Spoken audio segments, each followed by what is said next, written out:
ito, meron tayong mga cabinet, sipain, ganyan. Madami kayong mapaglalagyan dyan. So, ito, hindi pa siya, ito yung countertop niya. Tapos may mga cabinet tayo dyan, okay? Tignan natin yung CR. Sa pagpasok niyo ng CR, ito malaki din siya. Laki ng shower niya. Maganda, mataas siya.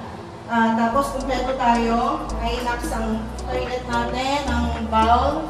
Tapos, American Standard. Alright, so pagpasok natin dito sa sala.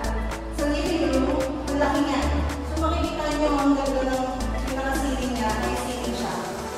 Tapos, malawak. So, ang dami nyo ilalagay talaga ng gamit ko. Kung malalaki yung mga gamit nyo, madami kayo makalalagyan. And then, makikita niyo yung room. One bedroom lang po So, sliding siya. Pag-open natin ay ang laki ng room.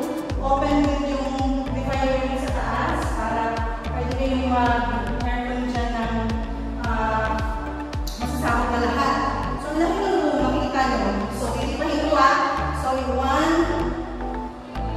okay, 2, dalawang pa ang lapad niya. So, ito lang naman yung balcony. So, ayan, facing parking. Tapos, doon ng Jollibee. And then, dito ang MOA.